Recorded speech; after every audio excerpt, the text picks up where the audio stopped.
The Mary Celeste, an Unsolved Mystery from History by Jane Yolen and Heidi Elizabeth Yolen Stemple, illustrated by Roger Roth.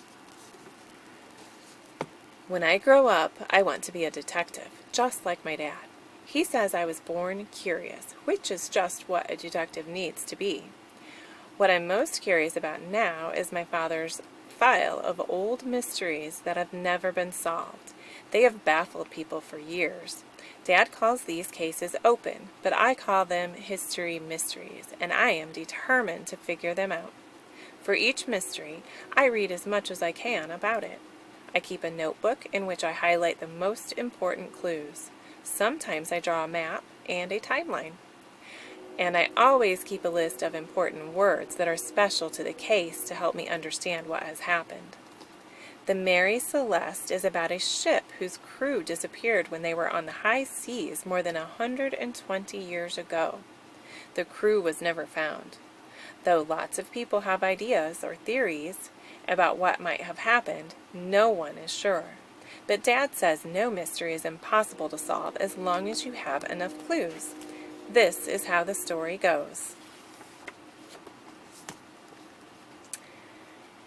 A brisk December wind filled the great sails of the De Gracia. She had left New York on November 15, 1872, to cross the cold Atlantic with a cargo of petroleum. It was a long trip, many days on an empty ocean, and nothing to look at but the thin line between sea and sky. Early in the afternoon of December 5th in sea time, Seaman John Johnson, alert at the wheel, spotted a smudge on the horizon. He called out excitedly, "Captain Morehouse, sir, there is something coming towards us off the port bow." On the next page, in the colorful rectangles, we're going to review the vocabulary. Petroleum, crude oil before it has been refined for use. Seaman, sailor. Sea time. Sea time and shore time are measured 12 hours apart because sea time is counted from noon, when the sun stands directly overhead. Port, the left side of a ship. Starboard is the right side of a ship. Bow, the forward part of a ship. Stern is the rear part of a ship. And then in the white lined area it says, De Gracia is Latin for by the grace of God. The ship was a Nova Scotian brigantine owned by George F. Miller of Bear River, Nova Scotia. Its captain was David Reed Morehouse. Okay, we'll turn the page. Captain Morehouse looked through his spyglass. Even though the smudge was miles away, he could tell it was a ship heading in their direction. But as she came closer, he saw that the ship moved slowly, oddly, running aimlessly before the wind. Only 3 sails were still set. 2 had been blown away, and 1 was lying loose. The rest of the sails were furled. Several of the De Gracia's crew gathered at the rail to watch the oncoming brig.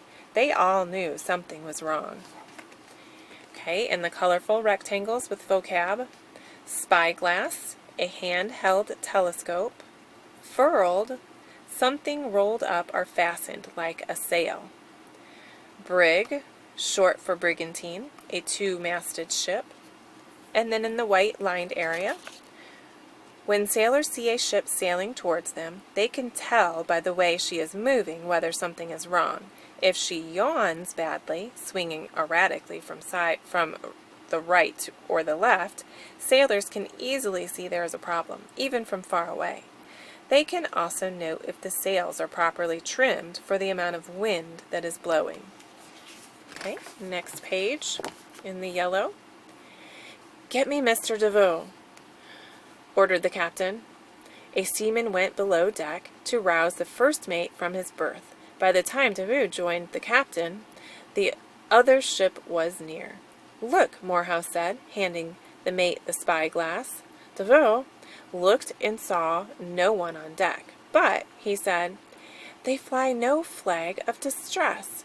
Perhaps they lie drunken below." At the wheel, Johnson laughed.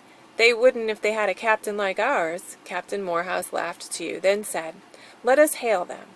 They ran up the flags that offered help. Minutes went by, and they got no reply. When they sailed closer still, the captain called out through his speaking trumpet. He was greeted by strange silence. Okay, in the colorful rectangles vocabulary, first mate, the second in command after the captain, berth, a sailor's sleeping quarters, hail, to call a greeting to a passing ship, speaking trumpet, a device like a megaphone used to make a voice louder, mutiny, when a ship's crew revolts against the captain, usually killing him and taking over the ship. And then in the white lined area, there is an entire alphabet of international signal flags. At that time, P over C flown together from the masthead, the top part of the mast, meant crew have mutinied. N over D meant I must abandon my vessel. Okay, we're going to go ahead and turn the next page. And we'll read the yellow part first. Something is definitely amiss, the captain said. Someone must go over and see. So a small boat was lowered. 3 of the sailors, Deveau, Johnson, and second mate John Wright, rowed across to the silent brig. The ship was a bit over 100 feet in length, with an ornamental scroll on her bow. "What is she called?" asked Johnson. He was pulling on the oars, so he could not see. "The Mary Celeste, out of New York," said Deveau, reading the name on her stern. The only sounds were their voices in the slip-slap of the waves. From the Mary Celeste, there was silence. And our vocabulary word on this page, second mate, the officer who is next in rank below the first mate. And then, in the white lined area, some people believed the Mary Celeste had a cursed history. She was built in 1860 and originally called Amazon. Her captain, Robert McClellan, took ill and died on her very first voyage. In 1867, she ran ashore in Cape Breton and had to be repaired. In 1868, she was sold to an American and given a new name, Mary Celeste, possibly as a superstitious way to avoid more tragedy. The Mary Celeste left Pier 44 on New York City's east side on Tuesday, November 5th. Because of bad weather, she anchored about a mile down the harbor offshore.